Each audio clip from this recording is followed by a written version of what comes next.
Hello everyone. कैसे हैं आप सब लोग।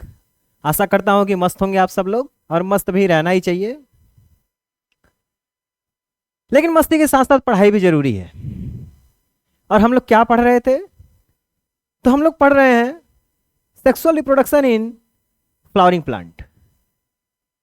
और इसके दो लेक्चर हम लोग ऑलरेडी कंप्लीट कर चुके हैं। और इन दोनों लेक्चर में हम लोग क्या देखे हैं? तो क्या होता है सेक्सुअल रिप्रोडक्शन, क्या होते हैं फ्लावर के डिफरेंट पार्ट्स, और उन डिफरेंट पार्ट्स में हम अब बात कर रहे थे किसकी? मेल रिप्रोडक्टिव पार्ट्स की, दैट इज स्टेमन। स्टेमन में भी दो चीजें थी, एंथर एंड फिलामेंट। इन दोनों को भी हमने देखा। एंथर में किसकी किसकी बात की हमने? तो एंथर में बात की एंथर वाल के डेवलपमेंट की, माइक्रोस्पोरोजेनेसिस की, दैट इज पॉलन ग्रेन का फॉर्मेशन। मतलब इतनी सारी चीजें हो चुकी हैं, हमारा मेल गैमेट बन के तैयार है। लेकिन अभी भी वो कहां है? अभी भी एंथर के अंदर है, बाहर नहीं निकला है, उसको बाहर निकलना पड़ेगा। और आज हम लोग यही देखेंगे कि वो बाहर कैसे निकलेगा। तो बाहर निकलने के प्रोसेस को क्या बोलते हैं हम? डेहिसेंस। एक्चुअल में एंथर वॉल रप्चर करता है और इसी रप्चरिंग को क्या बोलते हैं हम? डेहिसेंस। जब रप्चर करेगा तभी पॉलन ग्रेन बाहर निकलेगा। लेकिन कहने का तो एक लाइन है कि रप्चर कर जाता है, बट ये रप्चरिंग होती कैसे है, आज हम उसका फुल मैकेनिज्म देखेंगे। ठीक है, तो चलिए आप लोग भी पानी वानी पी लीजिए। अगर पेन कॉपी लेकर बैठे हैं तो अच्छी बात है, नहीं लेकर बैठे हैं तो प्लीज पेन और कॉपी लेकर बैठिए। पैसिव वे में पढ़ाई मत करिए, ऑलवेज बी एक्टिव। चलिए जल्दी से आप लोग ले लीजिए, तब तक हम भी टॉपिक पे पहुंच जाएं।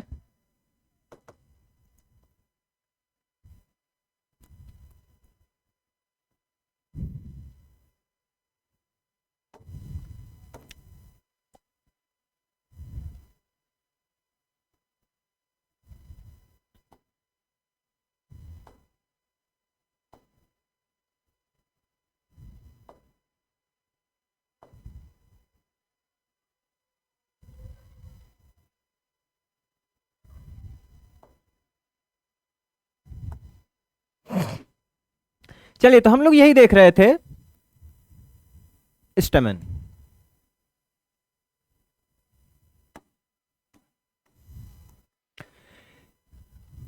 यह है स्टेमन। स्टेमन में हम एंथर के बारे में बात कर रहे थे। एंथर के वॉल्स को हमने देखा था और अंदर स्पोरेंजियम था।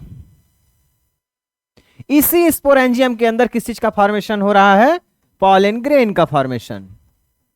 लेकिन ये अभी भी कहां है? एंथर के अंदर है। ये रिलीज कैसे होगा? तो इसका टीएस लेके भी थोड़ा सा समझ लेते हैं हम कि कैसे डेसेंस होता है, फिर देखेंगे उसके मैकेनिज्म को।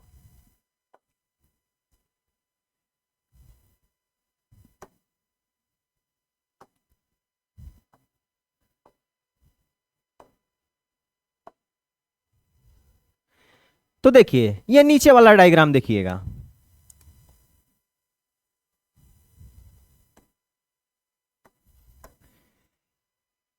ये आपको टीएस दिख रहा है स्पोरेंजियम का,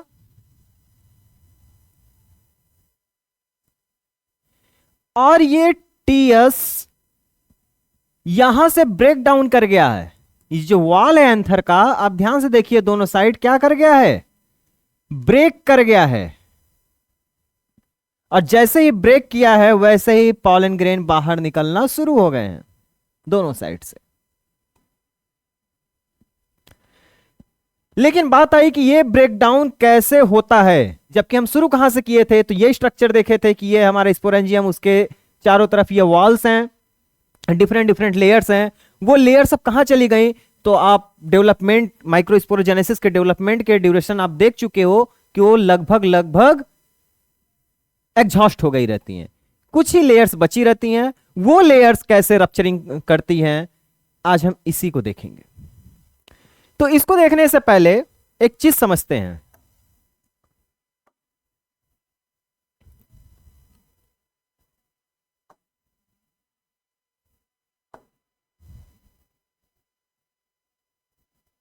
यहीं से हम लोग देखेंगे कि कैसे रप्चरिंग होती है।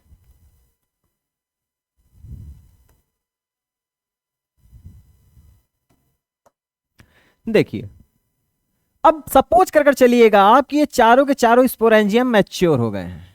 क्या हो गए हैं? मैच्योर हो गए। जब मैच्योर हो गए हैं तो इनके दो लेयर जो एंथर के वॉल्स थे, हमने चार एंथर के वॉल बताए थे, इपिडर्मिस,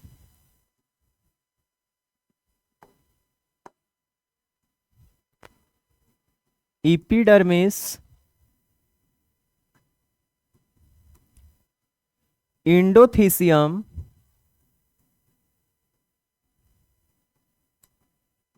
मिडिल लेयर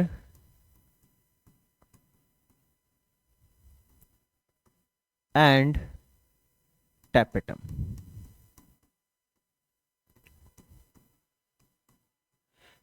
सबसे पहले मिडिल लेयर एग्जॉस्ट हो जाता है पॉलन ग्रेन के डेवलपमेंट के ड्यूरेशन में। उसके बाद टैपेटम ऑलमोस्ट एग्जॉस्ट हो जाता है, बहुत ही कम बचा रहता है। बचे कौन रहते हैं एट लास्ट? तो इपिडर्मिस बचा रहता है और इंडोथीसियम बचा रहता है। और डेहिसेंस में या इस एंथर वॉल के रप्चरिंग में जो सबसे क्रूशियल रोल प्ले करता है वो है इंडोथीसियम। कौन? इंडोथीसियम। तो हम कहानी देखेंगे कि इंडोथीसियम कैसे रप्चरिंग कराता है। एक्चुअल में डेहिसेंस प्रोसेस जो है, ये डेहिसेंस प्रोसेस होता है ड्राई कंडीशन में। डेहिसेंस कब होता है? In dry condition.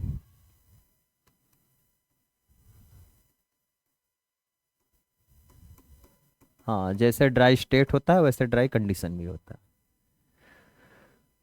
बिहार वाला ड्राई स्टेट नहीं। इन ड्राई कंडीशन, अब ड्राई कंडीशन जैसे ही आएगा वैसे देखिए क्या क्या होगा। पानी की कमी, एक तो पानी की कमी हो रही है, और दूसरे ये जो पार्ट हैं ये किससे अटैच्ड हैं? पूरा प्रोसेस देखिएगा मैकेनिज्म कि आखिर रप्चरिंग कैसे होती है।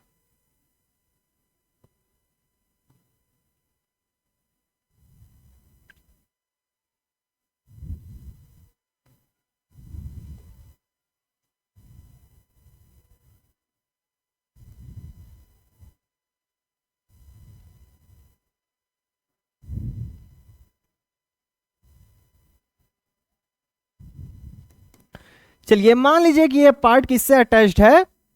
थैलेमस से अटैच्ड है। किससे अटैच्ड है? थैलेमस से। अब ये थैलेमस भी तो किसी ब्रांच से ही अटैच्ड होगा, नीचे किसी ब्रांच से अटैच्ड होगा। ठीक है। अब ब्रांच में पानी की पड़ रही है कमी, क्यों? क्योंकि कंडीशन ड्राई हो चुका। और दूसरी चीज की ये फिलामेंट भी और एंथर भी ऑलमोस्ट क्या हो चुके हैं? मैच्योर हो चुके हैं। मैच्योर होने का मतलब कि इनकी भी वाटर होल्डिंग कैपेसिटी या रिटेंशन कैपेसिटी घट रही है, पानी सोखने की क्षमता घट रही है। एक तो पानी की कमी पड़ रही है, ऊपर से पानी सोखने की क्षमता घट रही है। तो जब पानी की कमी पड़ने लगेगी तो ये उतना पानी ले नहीं पाएंगे, पानी ले नहीं पाएंगे। और दूसरा इनकी एफिशिएंसी भी घट गई है। एक तो वाटर डिक्रीज किया है, वाटर लेवल डिक्रीज किया है, दूसरा एफिशिएंसी, एफिशिएंसी ऑफ सेल ये भी डिक्रीज कर गया। दोनों चीजें एक साथ हो रही हैं। तो पानी यहां तक जो पहले बहुत ज्यादा पहुंच रहा था वो अब लेसर अमाउंट में पहुंचेगा। कहां? एंथर के अंदर। एंथर के अंदर क्या होगा? बहुत ही कम अमाउंट में पानी पहुंचेगा। तो इससे क्या हो गया? जब एंथर में पानी की होगी कमी, उस कंडीशन में रोल प्ले करना शुरू करता है कौन? इंडोथीसियम। किस लिए रोल प्ले करना शुरू करता है? तो एक्चुअल में इनको रप्चर कराने में। चलिए इस चीज को डायग्राम से अब समझते हैं। आप भी स्केचिंग करिएगा साथ में, नहीं कर सकते हैं तो कम से कम देखिएगा ध्यान से।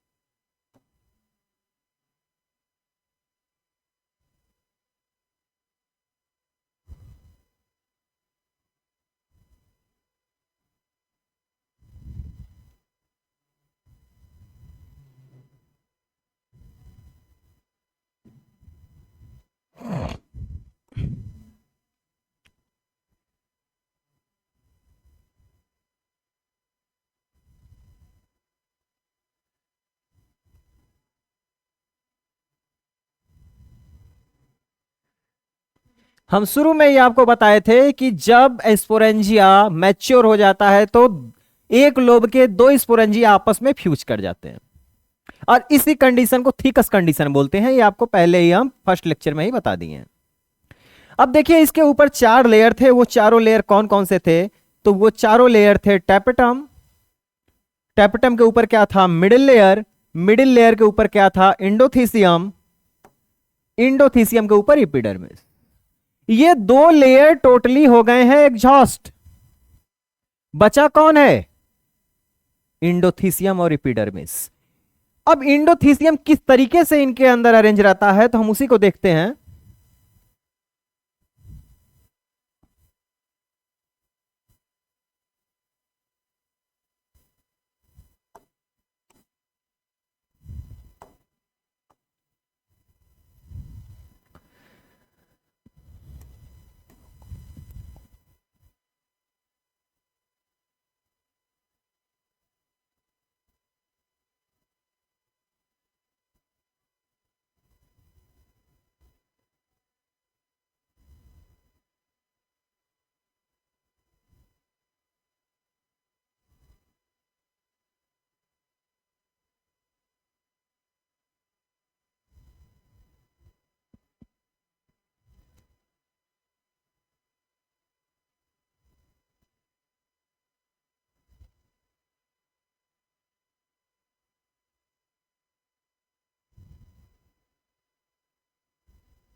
देखिए, ये जो इंडोथीसियम है, इस इंडोथीसियम के अंदर प्रेजेंट होता है क्या?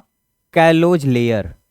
हम बात किए थे शुरू में इसके वाटर होल्डिंग कैपेसिटी के बारे में। और क्यों ये वाटर होल्ड कर सकता है? क्योंकि इसके पास क्या होता है? इंडोथीसियम।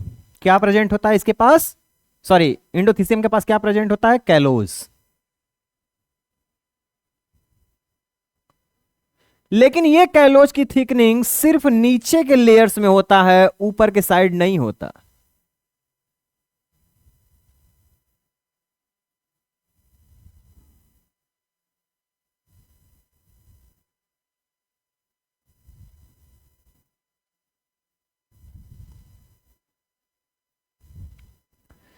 ये पूरे पे ही रहेगा, बस इतना सही समझिएगा। ये कैलोज की थिकनिंग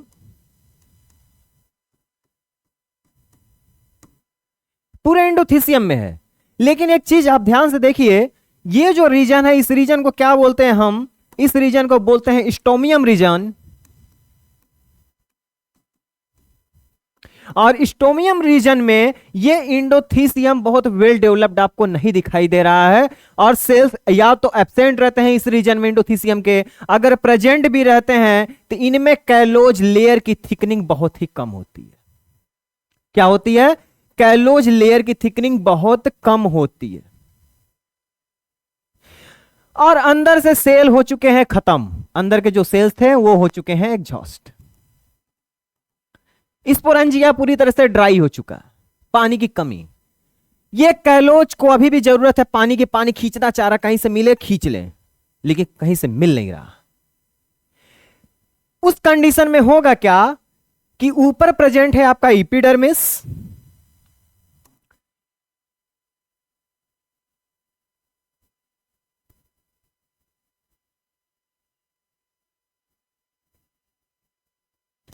इपिडर्मिस से कुछ पानी लेने की कोशिश करेंगे, लेकिन इपिडर्मिस भी कब तक देगा? जब तक रहेगा।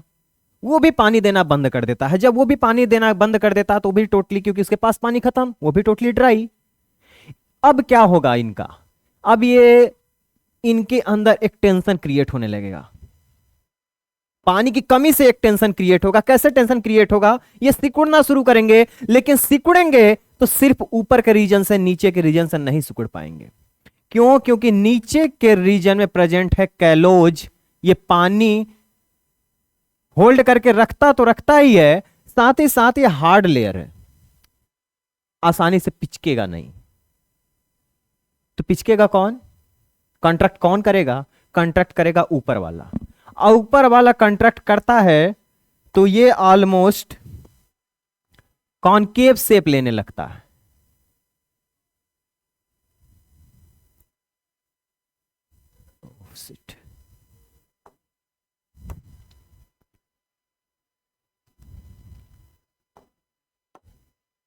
कैसा शेप लेने लगेगा? Concave shape. अब इस कॉनकेव शेप की वजह से क्या होगा कि पूरे के पूरे इंडोथीसियम में टेंशन क्रिएट होने लगेगा। ये किधर की तरफ सिकुड़ना शुरू कर देंगे? नीचे की तरफ भागना शुरू कर देंगे। ये इधर वाला ऊपर की तरफ, इधर वाला नीचे की तरफ। बीच में आसानी से रप्चरिंग हो जाती है। क्यों? क्योंकि बीच में कैलोज बहुत ही कम प्रेजेंट है या फिर एब्सेंट है। तो ज्यादातर टेंशन किधर क्रिएट होगा? जिधर कैलोज ज्यादा है और इंडोथीसियम के सेल्स काफी डेवलप्ड है। तो ऊपर के साइड है डेवलप्ड, तो उधर टेंशन ज्यादा क्रिएट होगा, नीचे टेंशन ज्यादा क्रिएट होगा। लेकिन यहां पर यही टेंशन जब दिखेगा तो ये तो टेंशन बर्दाश्त कर लेंगे क्योंकि इनके पास रेजिस्टिबल सब्सटेंस प्रेजेंट है कैलोज। लेकिन ये टेंशन को नहीं बर्दाश्त कर पाते हैं, उस खिंचाव को नहीं बर्दाश्त कर पाते हैं और यहां से क्या हो जाएगा? ब्रेकडाउन। अब जैसे ही ये ब्रेकडाउन हुआ वैसे ही ये ओपन हो जाएगा, खुल जाएगा।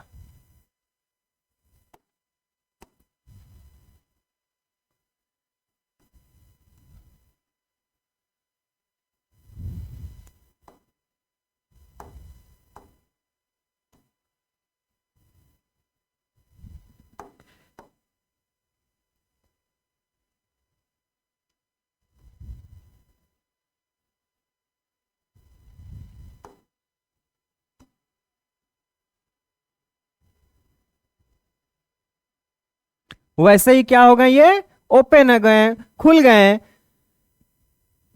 और इनके अंदर जो भी पॉलन ग्रेन था अब ये कहां चला जाएगा? आउटर रीजन में। कहां चला गया? आउटर रीजन में। पॉलन ग्रेन निकल गए बाहर।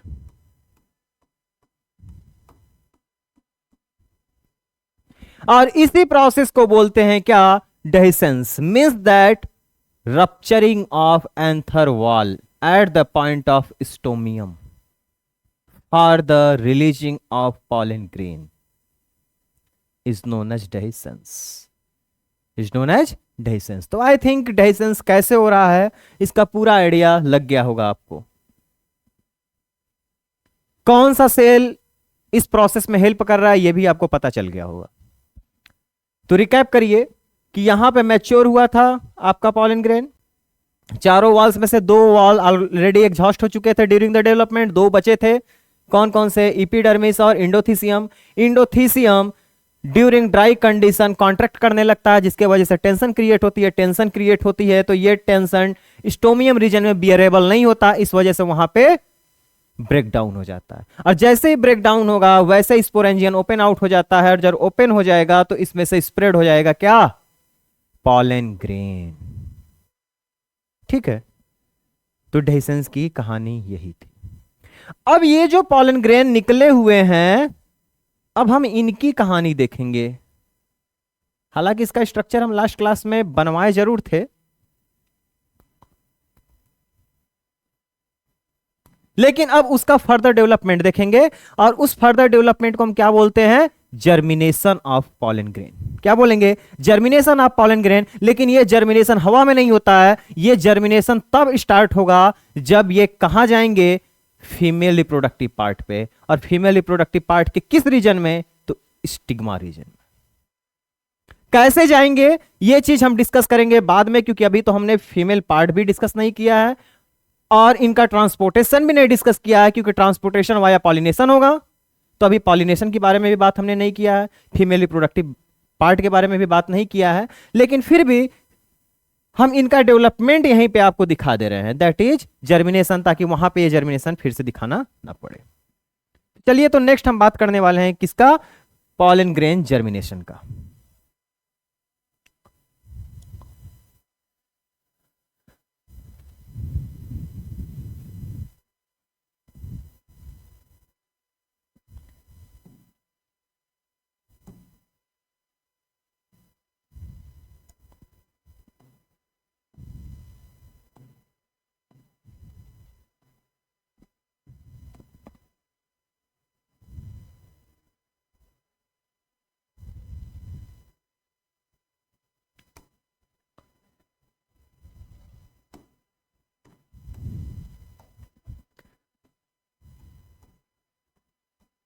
Pollen grain germination.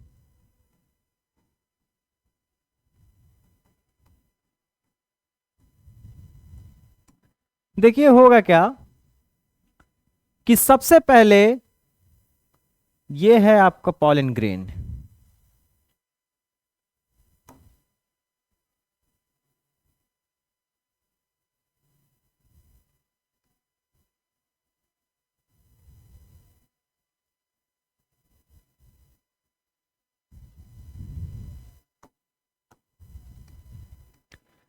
इस पॉलन ग्रेन में हुआ माइटोटिक डिवीजन।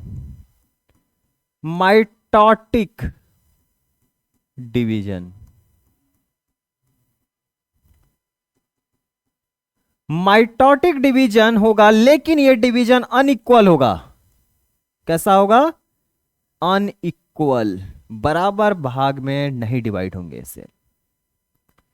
जब अनइक्वल डिवीजन होगा तो कुछ ऐसा स्ट्रक्चर फॉर्म होगा।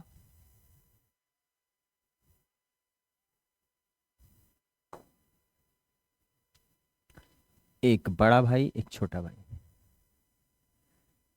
इसको बोलते हैं हम वेजिटेटिव सेल।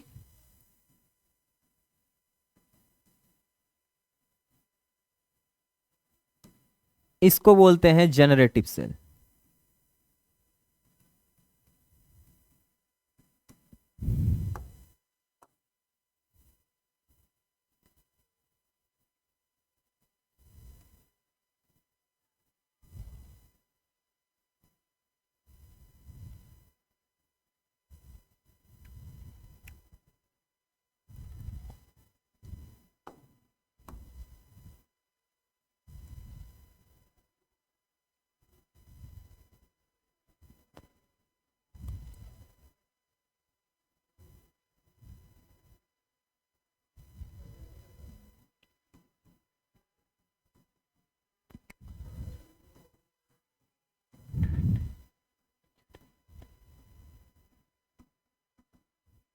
ये है वेजिटेटिव सेल, और वेजिटेटिव सेल के साइटोप्लाज्म में फ्लोट करता है कौन?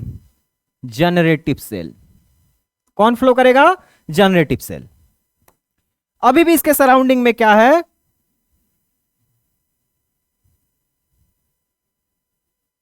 Outer layer, that is exine. ये दोनों लेयर्स का भी नाम आप लिख लीजिएगा, एक्साइन एंड इंटाइन।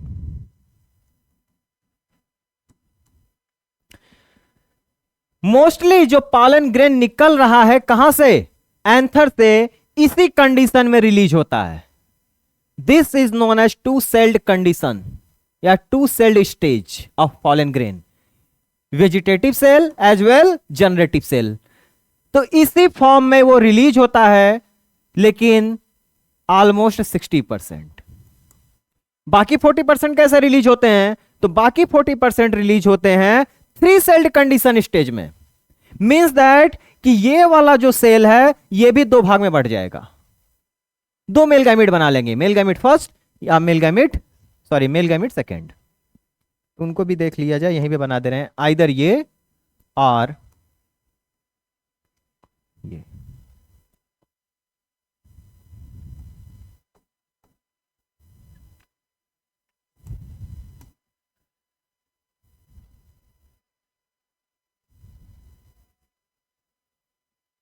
ये थ्री सेल्ड स्टेज है, this is to celled stage,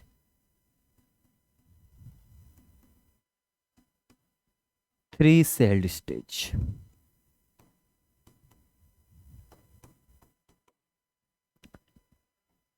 forty 60% इस फॉर्म में रिलीज होता है, 40% इस फॉर्म में रिलीज होता है।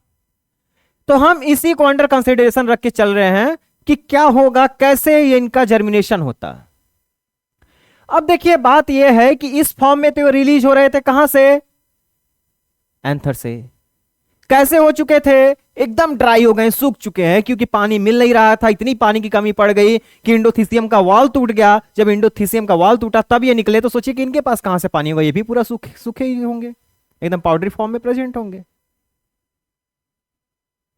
लेकिन अब इनका होगा स्प्रेडिंग किसी मीन से, किसी भी तरीके से। सपोज करिएगा कि ये पहुंच गए कहां पे?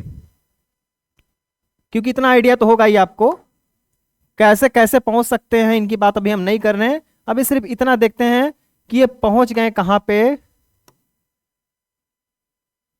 स्टिग्मा पे।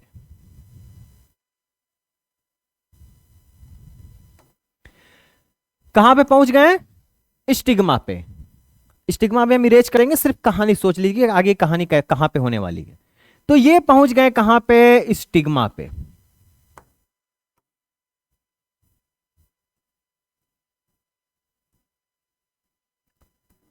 स्टिग्मा पे पहुंच गए तो फर्दर डेवलपमेंट इनका यहीं पे होगा, यहीं पे होगा जर्मिनेशन। और हमें पढ़ना भी क्या है इस टॉपिक में, जर्मिनेशन। तो चलिए आगे देखते हैं कि ये जर्मिनेशन कैसे होगा वहां पे। अब हम करेंगे इसको इरेज। अब सपोज करिए कि पूरी कहानी कहां पे चल रही है, स्टिग्मा के ऊपर चल रही है।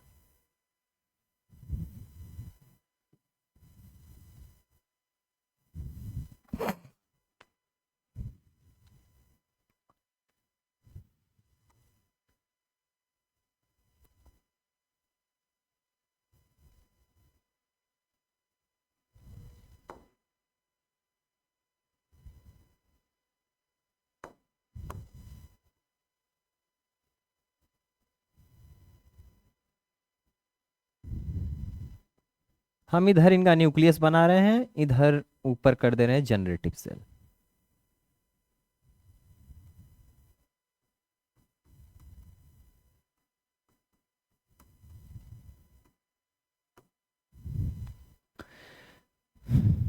जैसे ही ये स्टिग्मा के ऊपर गिरा, स्टिग्मा के ऊपर प्रेजेंट होता है मॉइस्चर, और मॉइस्चर पाते ही ये तो प्यासे हैं, पानी तो पाए नहीं है। जैसे ही मॉइस्चर मिलता है ये लगते हैं मॉइस्चर को सोखने बहुत तेजी से, वाटर को अपने अंदर होल्ड करना शुरू कर देंगे। और जब होल्ड करना शुरू करेंगे तो जाहिर सी बात है कि फूलना शुरू हो जाएंगे, स्वेलिंग होनी शुरू हो जाएगी। और जब ये स्वेल करना शुरू करेंगे तो सोचेंगे कि फट जाए, लेकिन ये रप्चरिंग होती नहीं है क्योंकि काफी हार्ड लेयर इनके ऊपर प्रेजेंट है। और वो हार्ड लेयर कौन सा है, एक्जाइन। ये इनको टूटने तो देगा नहीं। तो ये फिर क्या करेंगे, तो ये क्या करते हैं, इतना फूलते जाते हैं कि जहां से जगह मिलता है वहीं से निकलना शुरू कर देंगे। तो जगह जगह पे एक्जाइन लेयर एब्सेंट होता है, और जहां पे एब्सेंट होता है उसको बोलते हैं हम जर्मपोर। क्या बोलेंगे, जर्मपोर, या इसी को हम अपर्चर बोल रहे थे। यहां से ये नीचे की तरफ निकलना शुरू कर देंगे। इतना इनके अंदर वाटर इकट्ठा हो जाता है कि ये बर्दाश्त नहीं कर पा रहे, जहां से जगह मिल रहा है वहां से एक्सपेल्ड आउट कर रहे हैं खुद को। और जब एक्सपेलिंग करना शुरू करते हैं खुद को तो कुछ इस तरह का कंडीशन बनना शुरू हो जाता है।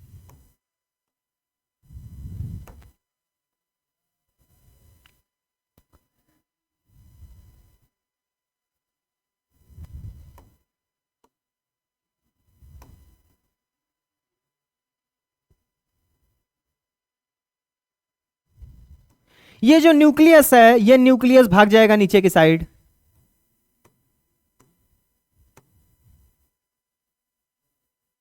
इसके बाद कौन आ जाएगा, तो इसके पीछे पीछे आ जाएगा जनरेटिव सेल। कौन आ गया, generative cell.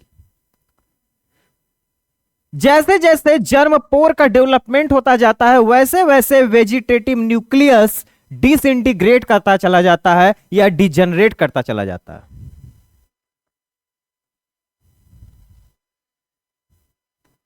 डीजनरेटिंग।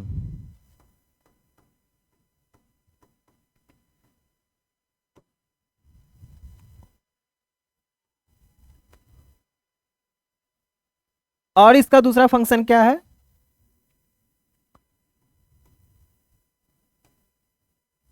Make path for male gamete. Male gamete को रास्ता दिखाने का काम करते हैं, लेकिन खुद डिसइंटीग्रेट होते चले जाते हैं, घटते चले जाते हैं। और जैसे ही इस ट्यूब में ये मेल गैमेट आता है, दैट इज जनरेटिव सेल, ये अपने आप को दो सेल में डिवाइड कर लेगा। ये अब हो जाएंगे एक सेल से दो सेल। क्या हो जाएंगे, एक सेल से दो सेल। एक से लिए दूसरा से लिए। और इन दोनों को भी हम क्या बोलेंगे, गैमिट ही, लेकिन जो आगे होता है उसको बोलते हैं फर्स्ट मेल गैमिट, और पीछे जो होता है सेकेंड मेल गैमिट।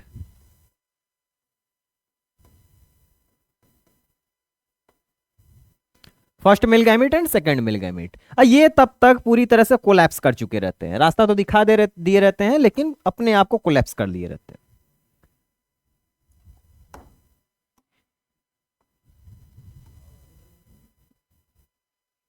इनका साइटोप्लाज्म वगैरह भी सब कुछ इन्हीं के साथ साथ नीचे की तरफ चला आता है। लेकिन जब नीचे आ रहा है तो हो सकता है कि ऊपर भी तो जा सकता है। तो होगा क्या, इसमें एक बाउंड्री की फॉर्मेशन होती चली जाती है, दैट इज कैलोज प्लग। पहले जैसे जैसे ये नीचे आते हैं ये कैलोज प्लग छोटा रहता है। ये कैलोज प्लग कैसा होगा, छोटा होगा।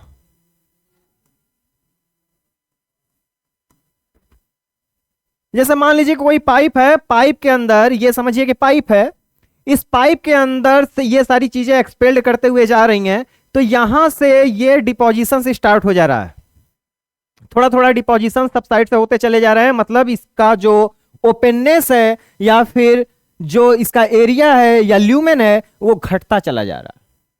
क्यों घटता चला जा रहा है, क्योंकि यहां पे बीच में डिपोजिशन होता चला जा रहा है किसका, कैलोज प्लग का, कैलोज प्लग। और जब ये साइटोप्लाज्म ये सारी चीजें first male gamete second male gamete ये पूरी तरीके से नीचे चली जाती हैं, कहां पे, पॉलन ट्यूब में, तो उसी को हम क्या बोलते हैं, सॉरी एक सेकेंड, उसको नहीं बोलते इसको, उसको तब हम क्या बोलेंगे, कंप्लीट कैलोज प्लग फॉर्मेशन। ये उस टाइम पे पूरी तरीके से इनको घेर लेगा।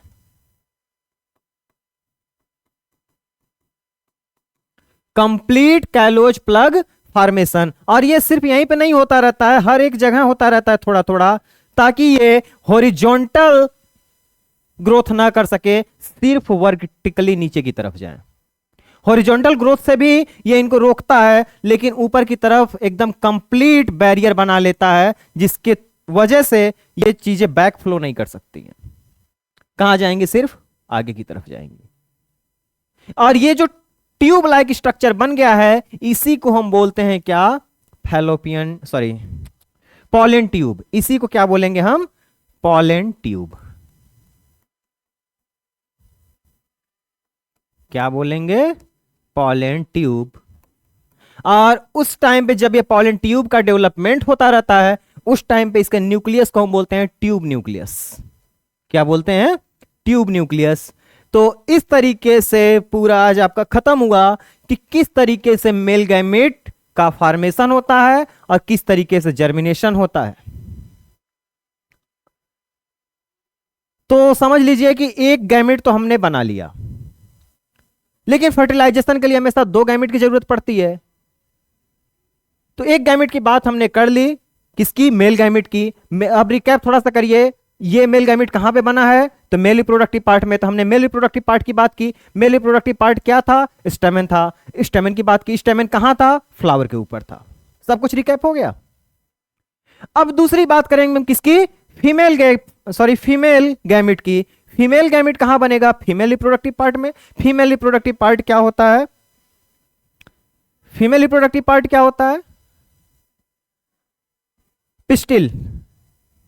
दरवाजे में पिस्टिल। तो पिस्टिल के अंदर तीन पार्ट होते हैं, या पिस्टिल में तीन पार्ट होते हैं, stigma, style and ovary. Stigma, style and ovary. Ovary के अंदर प्रेजेंट होगा ओव्यूल, ओव्यूल के अंदर प्रेजेंट होगा एम्ब्रियोसैक, एम्ब्रियोसैक के अंदर प्रेजेंट होगा फीमेल गैमेट। वहां तक हम पहुंचेंगे, लेकिन इस चीज को हम पढ़ेंगे नेक्स्ट क्लास में। तो आज के लिए बस इतना ही। आज हमने पूरी तरीके से मेल गैमेट का फॉर्मेशन देख लिया कि कैसे बनता है, कैसे बाहर निकलता है, कैसे जर्मिनेट करता है। तो कल के क्लास में हम बात करेंगे किसकी, female reproductive part of flower that is pistil. कल पिस्टिल की कहानी चलेगी। इसी के साथ आपका बहुत बहुत धन्यवाद। और जैसे कंसंट्रेशन के साथ इन 2-3 क्लास में आप बने हुए हैं, फर्दर भी ऐसे बने रहिएगा। एक भी पॉइंट, एक सिंगल जगह आपको नहीं मिलेगा जहां पर आपका कॉन्सेप्ट क्लियर नहीं होगा। बस आप कंटिन्यूटी में क्लास को अटेंड करते रहिएगा। क्लियरिटी देने का काम हमारा है।